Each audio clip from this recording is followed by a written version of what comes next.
할렐루야, 반갑습니다. 우리 진솔 예배에 나오신 여러분을 주님의 이름으로 환영하고 축복합니다.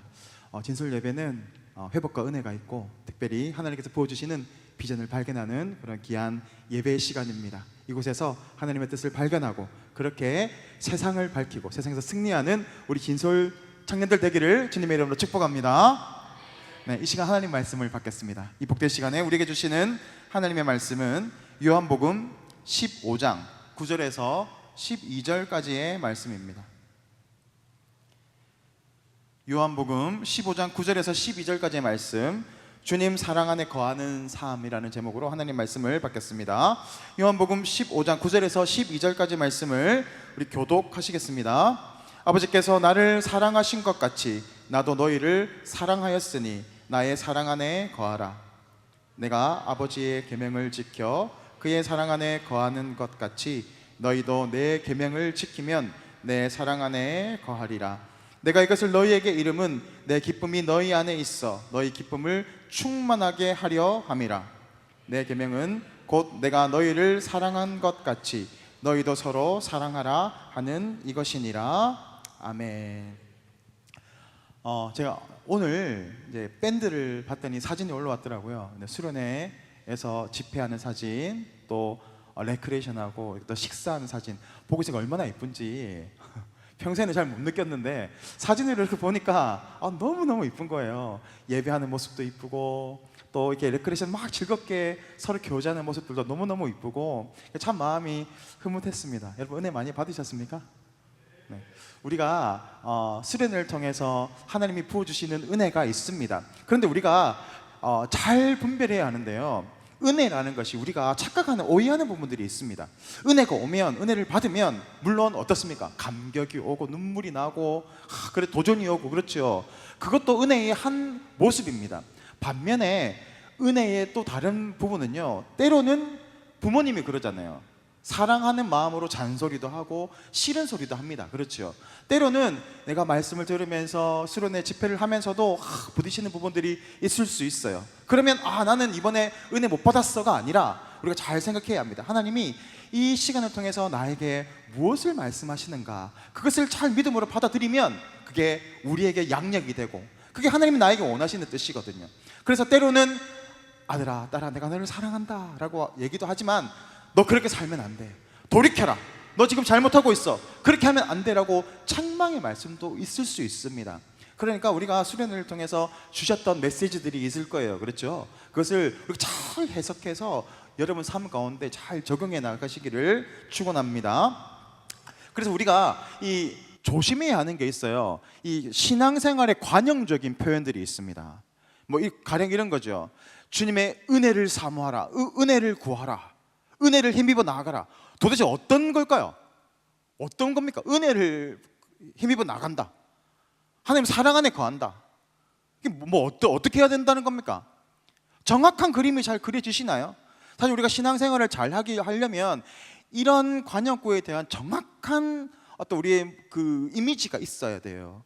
근데 그냥 막연히 그냥 그게 바로 중원부원이거든요. 기도할 때도 중원부원 막 하는 겁니다. 하나님 은혜를 주십시오. 어떤 은혜? 어떻게 해야 되는데? 그런 정확한 그림들이 있어야 할 줄 믿습니다. 그래서 오늘 우리 말씀을 통해서 그 AS가 되는 것 같아요. 우리가 수련회를 하고 말씀을 나눴어요. 그리고 그 말씀에 따라서 우리가 어떻게 우리 삶에 적용이 되어야 하는가, 수련회에 대한 AS 말씀인 것 같아요. 우리가 이 QT라는 게 그래서 참 중요합니다. QT가 항상 우리에게 어떤 목적을 주시고 말씀하시거든요. 그래서 오늘 우리가 이 말씀을 통해서 내가 어떻게 은혜를 잘 은혜 안에 살아가야 하는가, 그리스도 안에 어떻게 사는 것이 참다운 삶인가를 우리가 다시 한번 생각해보는 시간이 되었으면 좋겠습니다. 예전에 뉴스를 봤는데 이런 뉴스가 있었어요. 신고가 들어온 거죠. 고속도로에 차가 하나 가고 있는데 차가 이리저리 막 이렇게 막 비틀비틀하면서 가는 거예요. 그래서 뭘 의심할 수 있습니까? 음주운전을 의심할 수 있잖아요. 그래서 뒤에 있던 사람들이 막 달려서 봤대요. 근데 놀라운 건 안에 아무도 없었던 거예요. 아무도 없이 차가 주연자서 확 이렇게 가는 거예요. 가드레일도 받고 막 가는 거죠. 그래서 이게 뭔가 하고 경찰에 신고를 한 거예요. 신고를 해서 경찰도 오고 해서 고속도로를 갔더니 그 안에 사람이 없었던 게 아니라 다 8살짜리 초등학생이 운전을 하고 있었던 거예요. 그러니까 너무 작으니까 트럭을 모는데 잘 안 보였던 거죠. 근데 얘가 운전은 가능하지 않겠어요? 운전을 막 하면서 가는데 이 게임 하는 식으로 운전을 막 간 거예요. 그러니까 사람들이 놀란 거죠. 사람은 없고 차는 막 움직이는데 막 이 지그재그로 움직이고 막 가드레일도 밟고 막 하는 거예요. 그래서 나중에 그걸 세워가지고 봤더니 그런 초등학생이 운전을 하고 있더라라는 거죠. 사실 이런 사례를 제가 찾아봤더니 심지어 5살짜리 아이가 아빠 차를 몰고 가는 그런 일들도 있었다 그래요. 그러니까 아이들도 운전은 가능합니다. 그렇죠. 그런데 뭐가 안 되는 거예요? 차는 움직일 수는 있어요. 그렇지만 운전 외에 필요한 것들이 있잖아요. 뭐가 있습니까? 신호도 볼 줄 알아야죠. 그리고 어떻게 하면 지금 내가 차 간의 간격이 있고 오른쪽으로 갈 건지 왼쪽으로 갈 건지 하는 어떤 그런 방향성도 있어야 하잖아요. 그리고 중요한 건 내가 어디를 가야 되겠다라는 어떤 목적지가 있으면 길도 정해지게 되는 건데, 얘는 지금 뭡니까? 그의 목적은 오직 운전하는 거에만 달려 있었던 거예요. 그러니까 잘못했으면 큰 사고로 이어질 뻔한 사건이기도 했습니다. 걔는 그렇게 얘기할 거예요. 주장할 거예요. 저도 운전할 수 있다고요. 저도 운전할 수 있어요. 라고 얘기할 수 있겠지만 사실 운전하면 안 되는 거죠. 왜냐하면 차는 움직여낼 수는 있지만 그 외에 필요한 것들 하나도 모르기 때문에 그렇습니다. 그래서 자신의 생명뿐만이 아니라 다른 사람의 생명까지도 위험하게 만들 수 있는 일이기 때문에 운전을 하면 안 되는 겁니다. 우리 인생은 어떻습니까? 여러분의 인생의 운전대는 누가 쥐고 있습니까? 여러분이 쥐고 있잖아요. 내가 내 인생의 운전대를 쥐어가고 있습니다. 우리는 이 아이처럼 내 운전을 할 수 있어요. 여러분의 삶을 살아낼 수 있습니다. 그렇지만 여러분이 잘 생각해 보십시오. 여러분이 여러분을 잘 알고 있습니까? 여러분, 나는 어떤 사람이다. 우리가 이번에 홀랜드하고 MBTI도 하지만 저는 이번에 새로운 부분들 되게 많이 봤어요. 생각 외로 저 친구가 저런 성향이었네 라고 하는 것들이 되게 많았거든요. 그러니까 저도 잘 몰랐던 부분들을 이번에 좀 많이 보게 되었어요. 근데 여러분도 그런 분이 있더라고. 나도 이런 성향인지 몰랐어요 하는 사람들이 있었잖아요. 그런데 여러분, 실제적으로 프로이드가 분석할 때 그랬대요. 의식과 무의식이 있어요. 여러분이 생활하고 있는 의식은 몇 프로를 차지할까요? 몇 프로 정도 차지할 것 같아요? 작게는, 프로이드가 그랬어요. 작게는 5%, 많게는 10% 정도 한대요. 그게 우리의 의식이고요. 나머지 90%, 95%는 뭐예요? 무의식이에요. 이것은 내가 의식하지 못하는 그런 영역인 거죠. 그런데 여러분이 행동하는 모든 패턴이 어디서 나올까요? 우리가 의식하는 데서 나온 것 같지만 아니래요. 무의식 이 영역 안에서 우리의 행동 패턴 결정하는 것들이 다 나온다고 하죠. 그러니까 여러분이 살아가고 인생을 살아가고 여러분이 뭔가를 결정하고 그걸 향해서 나아가고 하는 그 모든 삶의 방식들이 어디서 나온다는 겁니까? 여러분의 의식 밖에 무의식에서 나온다라고 하는 겁니다. 그러니까 여러분이 여러분을 잘 알아요? 여러분은 여러분을 잘 몰라. 여러분은 겨우 많이 알면 10% 아는 거예요. 나머지 90%는 우리가 몰라. 그러니까 내가 내 인생을 운행해 나간다, 내 인생을 주장해 나간다 하는 것들은 어떻게 보면 너무너무 위험한 겁니다. 여러분, 우리가 살아갈 때 뭐가 필요합니까? 돈이 필요해요. 그렇죠? 돈 많이 벌어야죠. 그런데 거기에서 끝나면 되는 게 아닙니다. 돈을 많이 벌었어. 그런데 그 다음 단계가 없어. 어떻게 하면 이 돈을 내가 잘 사용할 수 있을까? 나에게 유익이 되게 사용할 수 있을까? 나에게 죄를 짓지 않고 어떻게 하면 잘 사용할 수 있을까? 하는 지식도 필요합니다. 그런데 대부분은 이게 없어. 그러니까 돈을 많이 벌어야지, 부자가 되어야지, 넓은 집에 살아야지, 거기에 매여 있어요. 그러니까 저는 목사가 되면 마지막에 이제 임종을 많이 봐요. 그러면 항상 대부분의 사람들이 후회하는 게 큰 3가지입니다. 더 사랑할 걸, 더 사랑할 걸, 아니면 더 용서할 걸. 왜 내가 용서하지 못하고 살았을까? 그 3번째가 이거예요. 더 베풀고 살 걸. 왜 그렇게 내가 아둥바둥 살았을까? 가져가지도 못할 거. 좀 베풀고 그렇게 살면 좋았을 텐데. 이거 3가지 후회합니다. 내가 그때 주식을 내가 했었어야 되는데, 그때 비트코인을 샀어야 되는데, 이런 거 후회하는 사람이 아무도 없어요. 왜 그럴까요? 결국에 이 마지막에 봤더니 내가 이 3가지가 후회가 되더라는 겁니다. 그러니까 지금 우리가 삶의 방향성이 잘못 잡혀 있는 거죠. 그러니까 내가 내 인생을 운행하고 나아갔을 때 이게 똑바로 가는 방향 같지만 사실은 잘못된 방향으로 갈 때가 너무너무 많다라는 거예요. 90%의 확률로. 그렇게 관계의 문제도 마찬가지입니다. 관계의 문제도 또 여러 가지 삶의 문제들이 있지 않습니까? 그것들을 내가 다 알 수 없습니다. 그리고 그 외적인 부분은 어때요? 여러분이 5분 뒤에 여러분의 인생을 알 수 있습니까? 내가 이 사람을 만나서 이 사람과 어떤 시너지를 만들어내고 어떤 관계로 나아가야 될지, 나에게 어떤 위험으로 닥쳐오게 될지 어떻게 알아요? 모른단 말이에요. 그런데 나는 여전히 내가 내 인생의 운전대를 잡고 막 비틀거리면서 가고 있는 거예요. 그런데 주님께 맡기라 그러니까 못 믿어해. 주님께 어떻게 맡깁니까? 보이지 않는 주님께 맡길 수 없습니다. 그리고 끝까지 붙잡고 있는 거예요. 그게 바로 우리의 모습 아니겠습니까? 그러면서 항상 두려워하는 거예요. 잘못되면 어떡하지? 내가 실패하면 어떡하지? 그런 불안 가운데 살아가고 있는 것들이 특별히 청년 여러분의 그 시기의 고민이잖아요. 내가 뭐 어떻게 살아야 할까? 내가 누구를 만나야 할까? 그런 부분들이 계속해서 우리를 두렵게 하고 또 절망케 합니다. 하나님과 우리의 관계를 잘 드러내고 있는, 아주 직접적으로 드러내고 있는 성경이 있거든요. 그게 어딘 줄 아세요? 아가서예요. 아가서는 이 솔로몬 왕과 술람미 여인, 그러니까 이 술람미 여인은 아프리카 지방의 어떤 그 흑인 계통의 사람이에요. 그러니까 이게 아름답다고 볼 수는 없는 그런 모습으로 표현되어 있습니다. 그러니까 이 왕과, 존귀한 왕과 이 아름답지 못한, 사랑받지 못한 술람미 여인의 사랑을 노래하고 있는 책이다. 그러니까 우리와 하나님과 우리와의 그 관계를 이게 직접적으로 드러내고 있는 그 사랑의 이야기를 하고 있는 책이 바로 아가서입니다. 저는 이 아가서를 읽을 때 딱 꽂히는 부분들이 있어요. 왕이 술람 여인에게 일어나라, 함께 가자, 이렇게 하는 부분이거든요. 아가서 2장 10절 말씀인데요. 우리 다 같이 한번 읽어볼까요? 다 같이 읽습니다. 시작. 나의 사랑하는 자가 내게 말하여 이르기를 나의 사랑 내 어여쁜 자야, 일어나서 함께 가자. 지금 솔로몬 왕이 이 술람미 여인, 사랑받을 자격이 없는 이 술람미 여인에게 어여쁜 자야, 일어나서 함께 가자, 사랑의 노래를 하고 있는 장면입니다. 너무 감격스럽지 않습니까? 지금 어디로 가는 걸까요? 서로 이 사랑의 관계를 나누기 위해서 데이트하고 있는 그 장면인 거예요. 사랑하는 딸아, 아들아, 나와 함께 가자 하는 그 왕의 그 사랑의 고백입니다. 우리가 연애를 하게 되면 우리 권율 목사님, 마지막 날 들었던 그 목사님은 그러잖아요. 이 사랑하게 되면 남자가 이 결혼하고 나서 볼 수 없는 모습으로 이렇게 여인을 사랑합니다. 여자를.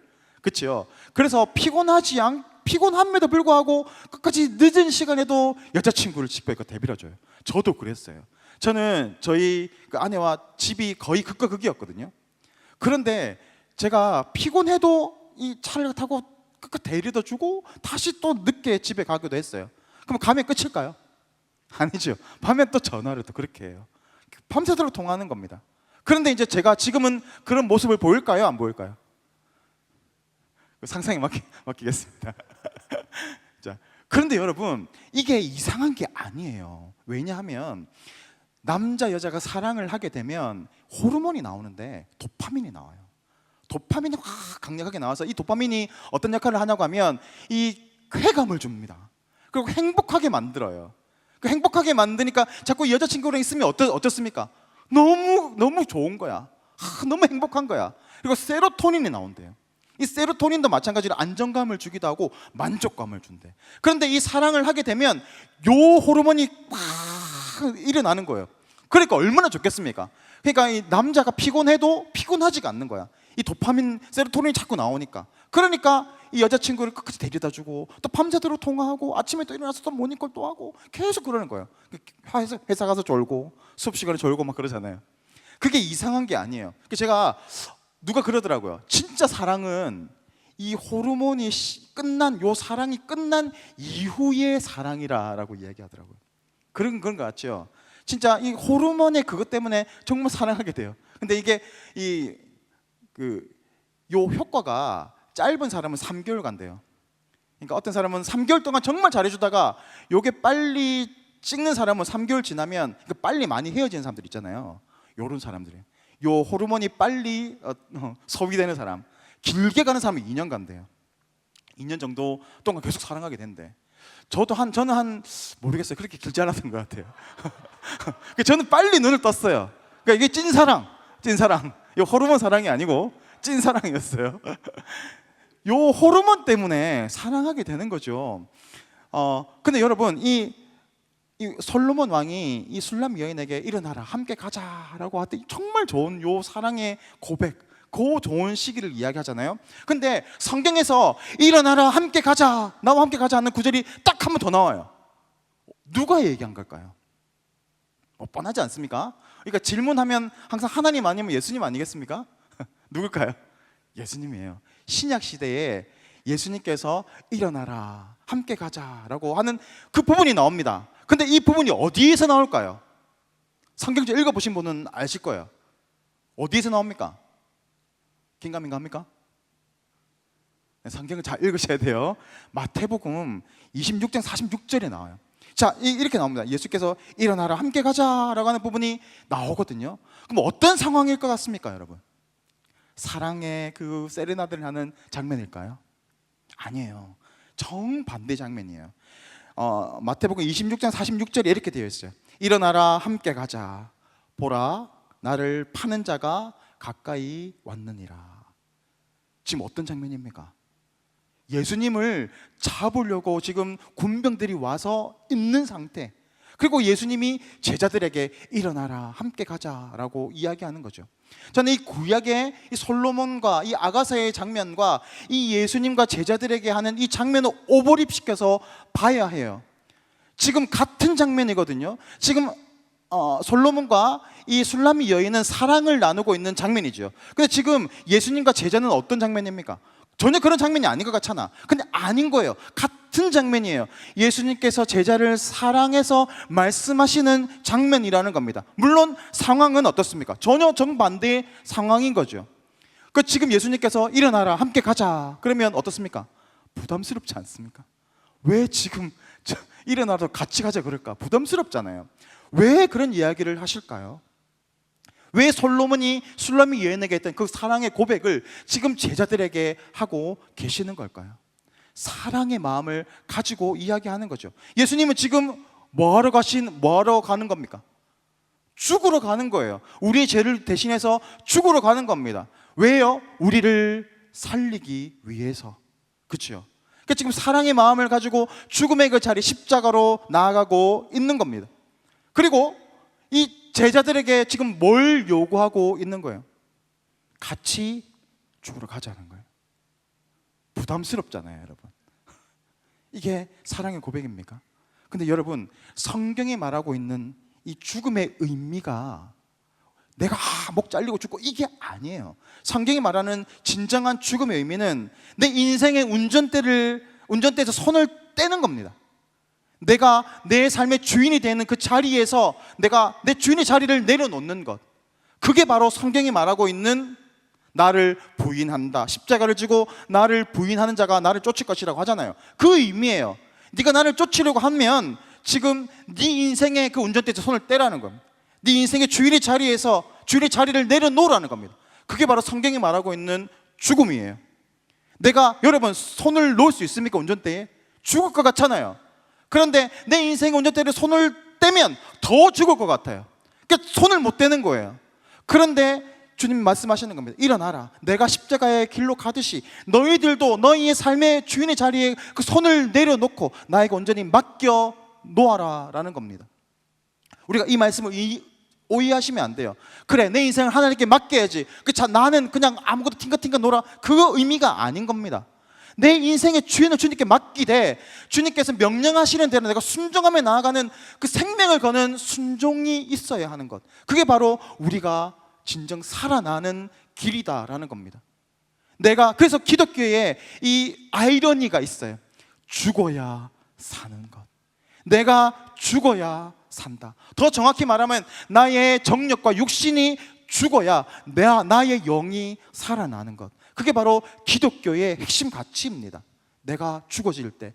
왜냐하면 내가 죽을 때 그리스도께서 내 안에서 들어오셔서 살아나셔서 나를 운행하시고 나의 삶을 인도해 가시기 때문에 그렇습니다. 그게 바로 이 성경이 말하고 있는 죽음의 의미입니다.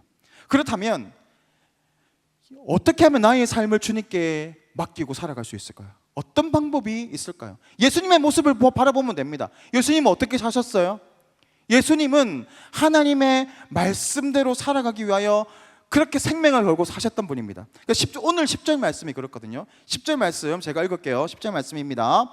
내가 아버지의 계명을 지켜 그의 사랑 안에 거하는 것 같이 너희도 내 계명을 지키면 내 사랑 안에 거하리라.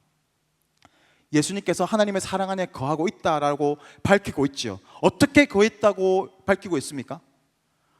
예수님 자신이 하나님의 말씀, 계명을 지켰다라고 하고 있어요. 다시 말하면 내가 계명을 지켜나가면 그것이 바로 하나님 사랑 안에 거하는 것이다 라는 겁니다. 그래서 너희도 하나님의 말씀을 지키면 나의 사랑 안에, 하나님의 사랑 안에 거하게 될 것이다 라고 말하는 거죠. 그래서 예수님이 어떻게 사셨어요? 지금 어디로 가는 겁니까? 일어나라 함께 가자. 어디로?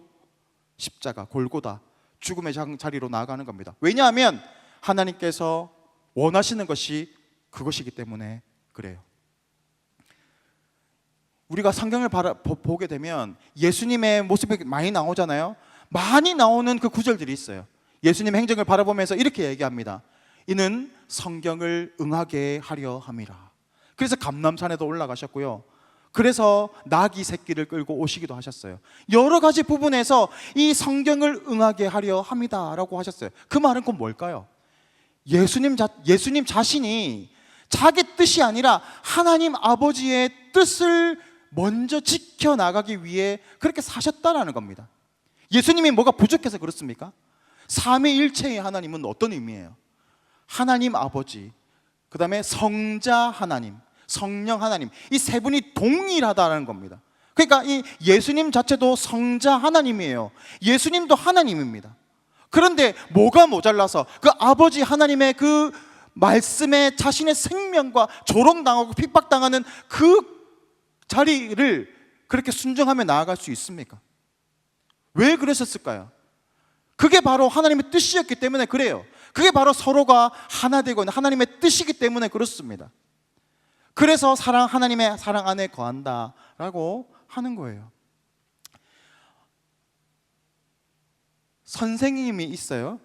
선생님이 있는데 내가 정말 이 사랑하는 제자가 되려면 어떻게 하면 정말 애제자가 될까요?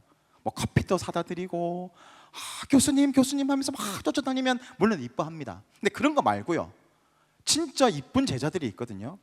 그 제자들은 보면 교수님을 닮아가려고 하나라도 더 배우려고 하는 그 모습이 너무너무 예뻐요. 그래서 더 가르쳐주고 싶어, 얘는 좀 키워주고 싶은 마음들이 있어요. 정말 똑똑한 거예요. 왜냐하면 내가 배우고자 하는 대상을 모방하는 것은 배움의 가장 중요한 방법입니다. 내가 뭔가를 배우고자 한다? 그러면 그분을 닮아 다 따라하는 거예요. 그분 했던 말도 따라하고 행동도 따라하는 것. 그러면 그분을 가장 빨리 배울 수 있어요. 제가 동북에 이제 부임한 지 3년이 됐어요. 제가 처음 와서 제일 충격받았던 게 뭔지 아세요? 딱 왔더니 딴 건 다 모르겠어. 근데 딱 하나 충격 딱 받았어. 찬양팀 보고 내가 충격받은 거예요. 오, 너무 잘하는 거야. 그래서 제가 물었어요. 와, 정말 잘하는데 누가 이게 전공자가 있나요? 그랬더니 전공자가 아무도 없대.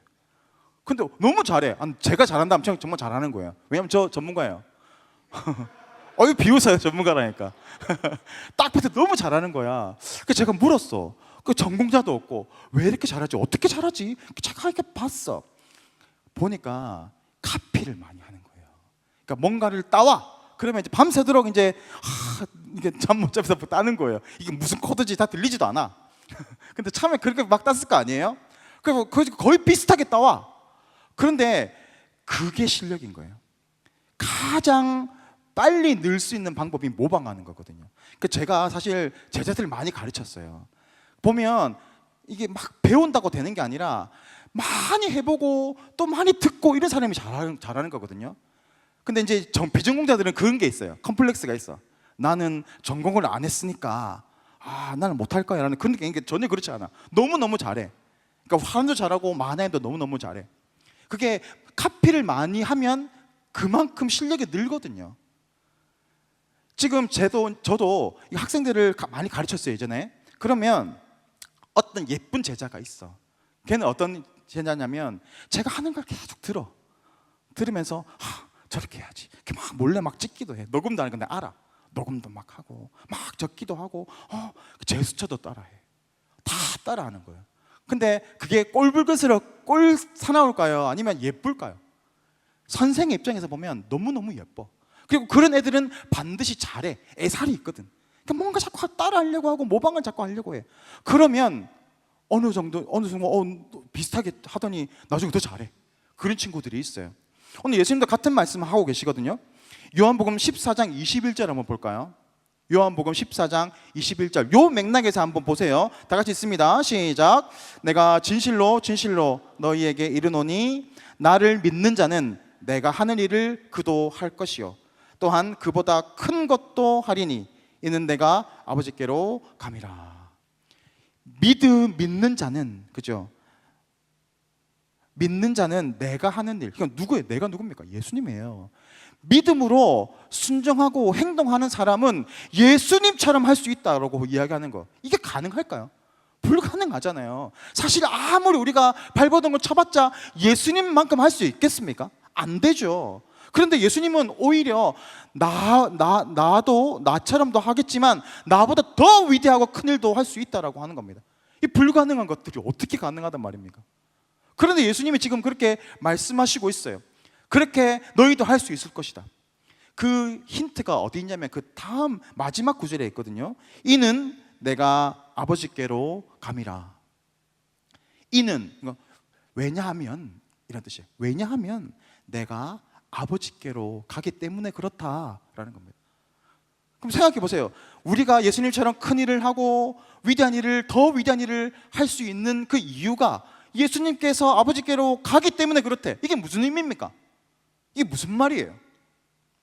지금 어디로 올라가신다는 거예요? 부활하신다는, 죽음에서 부활하셔서 이제 부활 승천하셔서 하나님 나라로 올라가신다는 그 의미예요. 그리고 그 이전에 약속하신 게 하나 있거든요. 내가 올라가면, 내가 하늘 부활해서 올라가면 너희에게 하나 줄 것이 있다. 너희에게 보내줄 것이 있다. 그게 뭡니까?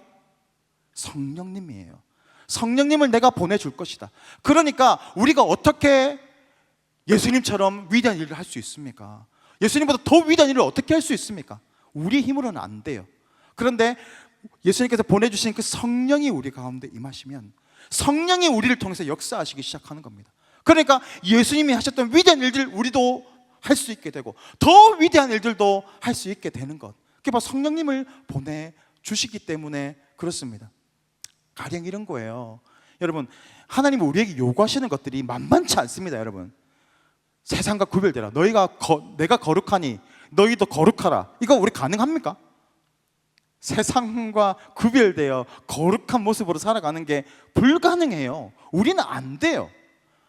그럴 때 하나님은 왜 우리에게 요구하실까요? 안 되는 걸 요구하시는 게 아니라 너희 힘으로는 안 되지만 내가 나의 신을 너에게 부어주면 너희가 구별된 삶을 살아갈 수 있게 될 것이다. 그 이야기 하시는 거예요. 예수님이 불가능한 거 우리에게 요구하고 계시잖아요. 너희가 서로 사랑하라. 너희가 서로 사랑하라. 사랑할 만한 사람을 사랑할 수 있어요. 그런데 보면 사랑할 수 없는 사람들이 있잖아요. 특별히 예수님이 정확하게 그 대상을 집어서 얘기했어요. 네 원수를 사랑하라. 원수는 그 단어 안의 의미가 뭡니까? 용서가 안 되는 사람이라는 의미가 있잖아요. 그렇죠? 여러분의 원수가 있어요. 저는 생각해보면 원수는 없는 것 같아요. 인생은 나쁘게 살진 않은 것 같아요. 원수는 없지만 그런데 나 저 친구는 좀 사랑하기 힘든데 라고 하는 그런 부분들이 분명히 있어요. 그런데 그 사람을 사랑하는 것은 내 힘으로는 불가능해. 사실 제가 이렇게 둥글둥글하게 보이지만 사실 되게 좀 날카롭고 그렇습니다. 많이 성안했어요. 예전에 막 배신하고 이러면 어떻게 해야 됩니까? 두 배로 갚아줘야 돼요. 어떻게든지 밟아줘야 돼. 그게 이제 제 옛 모습이었어요. 근데 자꾸 이게 자꾸 변화되기 시작하는 거예요. 자꾸 이제 이게 내가 하나님의 사랑을 체험하게 되고 성령을 받게 되고 하니까 자꾸 내 안에 거룩한 부담감이 오는 거예요. 그리고 하나님의 사랑이 깨달아지고, 너도 그런 사랑을 받았으면서 너는 왜 그 사랑하지 못하니? 책망도 그냥 말씀하시는 거예요. 그러니까 이 거룩한 부담감이 자꾸 나를 힘들게 해. 그런데 내가 그 문제 가지고 씨름해요. 하나님, 사랑이 안 됩니다. 용서가 안 됩니다. 그런 부분들이 있거든요. 그런데 하나님께 나아가면 성령께서 마음을 만지시기 시작하는 거예요. 그러면서 그 사람이 불쌍해지고 긍휼히 여기게 되고 관용의 마음이 생기게 돼요. 그게 저한테서 나오는 걸까요? 제가 좀 원래 인격이 좀 좋아서 그런 걸까요? 그렇지 않습니다. 저는 그런 사람이 아닙니다. 그런데 나 안에는 그런 사랑이 없지만 성령께서 나에게 자꾸 말씀하시는 거예요. 그리고 할 수 있다. 그리고 힘을 주시고 은혜를 자꾸 부어주시는 겁니다. 그러니까 내가 그 사람을 용서하게 되고 이해하게 되고, 그래, 내가 한번 더 다가보자. 그렇게 내 한 걸음 더 다가갈 수 있는 모습으로 나아가게 되더라라는 겁니다. 성령은 능력의 영입니다. 지식의 영이고 능치 못한 일이 없는 그런 강력한 권세, 파워를 가지고 계신 분입니다. 그분이 우리와 함께 하시면 우리에게 불가능이 없어요. 그래서 우리에게 먼저 비전을 주십니다. 하나님의 그 비전을 심어주시기도 하시고, 도저히 우리 힘으로는 감당할 수 없지만 그런 비전을 막 보여주신다니까요. 그러면 이거는 개꿈이야 라고 생각하다가도 시간이 지나면 내가 어느 그 꿈에 다가가 있는 것을 발견하게 돼요. 그러니까 여러분, 꿈이 선포되면 여러분 믿음으로 받으십시오. 지금은 보이지 않을 수도 있어요. 우리 진솔이 아직 그런 수준이 안 될 수도 있어요. 그런데 믿음으로 선포하면 여러분 믿음으로 아멘 하고 받으십시오. 그러면 어느 순간 돌이켜보면 그 앞에 와 있어요. 너무 저는 그런 거 많이 경험하거든요. 여러분도 마찬가지예요. 말씀이 선포되면 믿음으로 반응하세요. 해봤자 본전이잖아. 그래, 여러분 뭐 아멘 한다고 손해보는 거 아니잖아요. 그렇죠? 하나님께서 비전을 부어주시고 약속해 주시면 거기에 믿음으로 반응하셔서 아멘 하십시오. 나는 진짜 더 원한다. 그러면 2번 하세요. 아멘 아멘 하세요. 그러면 더 빨리 될 거예요. 그렇게 우리가 성령께서 우리 가운데 임하시면 그렇게 상황을 자꾸 상황과 환경은 어렵지만 자꾸 나를 변화시켜 가시면서 이제 내가 상황 환경을 변화시켜 가는 그런 도구로 우리를 사용해 가시더라라는 겁니다. 여러분, 우리의 인생의 이 운전대를 어떻게 하는 게 지혜로운 걸까요? 맡겨드리는 겁니다. 근데 이게 안 돼요. 머리는 되지만 잘 안 돼요. 근데 누가 할 수 있습니까? 어떻게 할 수 있습니까? 성령이 임하시면 담대함이 생기고 믿음이 생깁니다. 그래서 보이지 않지만 그분이 신체적으로 느껴져. 그리고 그분의 약속이 보이지 않고 전혀 이루어질 것 같지 않은 그 상황 속에 있지만 내 안에 확신이 있는 거예요. 그 저에게도 주신 약속이 있어요. 하나도 안 보여. 하나도 안 보여. 나도 여전히 그 모습 그대로인 것 같아. 그런데 나는 그 약속의 말씀을 믿고 있어. 근데 흔들리지 않아. 그게 있어요. 여러분도 마찬가지예요. 그 믿음으로 딱 수납해서 받아들여서 그렇게 가면 내가 상황을 변화시켜 나가게 됩니다. 하나님 우리를 그렇게 사용해 가십니다. 오늘 우리가 그의 사랑 안에 어떻게 거할 수 있습니까? 그의 말씀을 지켜 행하는 것. 그리고 어떻게 우리가 그의 말씀을 지켜 행할 수 있습니까? 성령께서 오시면 우리가 감당할 수 있도록 우리에게 힘과 능력을 부어 주신다라는 것입니다. 오늘 우리가 이번에 그 수련회에서 홀랜드 했잖아요. 그렇죠? 내가 잘 모르는 부분들도 있었지만 내가 모르는 부분들이 훨씬 많고, 우리는 앞에 5분 뒤의 일도, 내가 누구를 만나야 할지, 어느 방향으로 가야 할지도 전혀 알지 못합니다. 그러나 그때 우리가 두 손을 놓고 두 손을 들고 하나님께 간구하면, 주님, 내가 내 인생을 주님께 맡겨드리겠습니다. 주님, 내 인생을 부탁합니다. 주님, 내 인생을 책임져 주십시오. 그러면 주님께서 우리 인생을 운행해 가시기 시작하실 것입니다.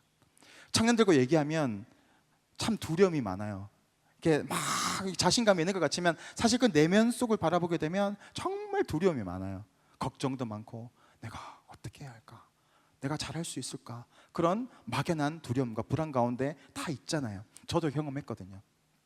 그 불안을 어떻게 하면 이겨나갈 수 있을까요? 나이가 들어가면, 내가 직책이 올라가면 그 불안감이 사라질까요? 그렇지 않습니다. 오직 성령께서 우리 가운데 임하시면 성령께서 우리 가운데 믿음을 주시고 그 믿음을 통해서 예수님을 붙잡고 나아갈 때 그때 우리의 삶이 안정감을 찾게 되는 겁니다. 그래서 더 이상 호르몬의 영향, 그때그때 바이오 리듬에 쫓아서 살아가는 그런 왔다 갔다 하는 인생이 아니라 든든한 말씀의 기준 가운데 우리 삶이 흔들리지 않고 전진하며 나아갈 수 있게 되는 힘이 바로 성령 안에 있음을 기억하시고 날마다 성령을 붙잡고 그렇게 하나님의 사랑 안에, 하나님의 능력 안에 거하시는 우리 진설 청년들 되시기를 주님의 이름으로 축복합니다.